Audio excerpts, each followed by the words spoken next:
Imagine, your company really cares for the planet, and hence, it reuses its raw materials so as to reduce the burden on the deteriorating condition of Mother Earth. This makes your process an eco-friendly one, which in turn contributes to making your supply chain system a green supply chain. However, if the businesses from where you source these raw materials contribute towards global climate change, does that make your process sustainable? Or does it end up making it the opposite of a sustainable supply chain system?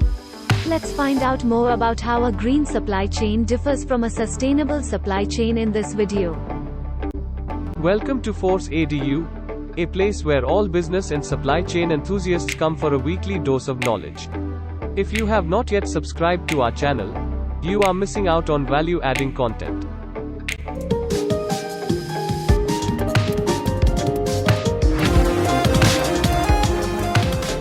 The terms green and sustainable might seem very similar, but they aren't.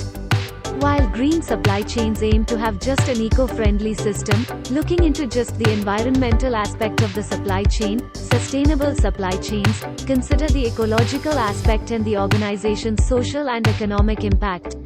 This clearly means that even though there are some overlapping elements when both green supply chains and sustainable supply chains are compared, they are not the same.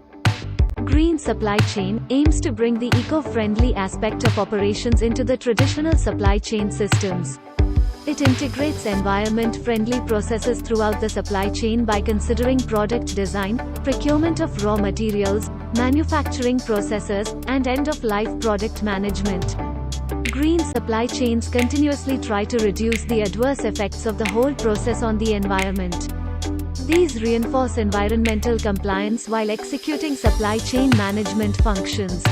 The goals associated with green supply chain management include reusing raw materials, reducing greenhouse gas emissions, and generating lesser wastes. All these goals help an organization reduce its impact on the environment and achieve a green supply chain. On the other hand, sustainability can be considered a three-legged stool with a leg for social, financial, and environmental responsibility.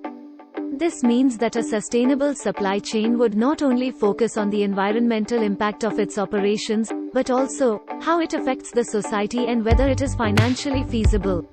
Sustainable supply chain management requires an assessment of the viability of the vendors who provide raw materials, as well as the customers who use the end product.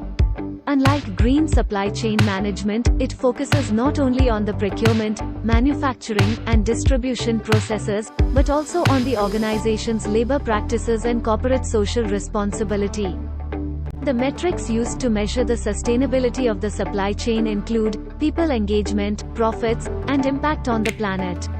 A robust sustainable supply chain management helps organizations to answer difficult questions like, are they generating enough employment opportunities for their community? Where are they procuring the raw materials from? How are the workers being treated? How long would the impact of their process on the environment be? And so on. So, while a green supply chain would try to reduce the impact of its procurement process on the environment, a sustainable supply chain would assess the environmental responsibility of the businesses from where the raw materials are being procured. A green supply chain motivates companies to make processes environmentally responsible. However, a sustainable supply chain seeks to make operations such that they don't hinder future generations from meeting their needs. Hence, we can confidently say that a green supply chain is a subset of a sustainable supply chain. Companies around the world can start with achieving green supply chain goals first, which would help them achieve sustainable supply chain goals later. Thank you for watching the video. To know more about the role of artificial intelligence in green supply chain management, stay tuned to our channel Force EDU and watch out for our next video.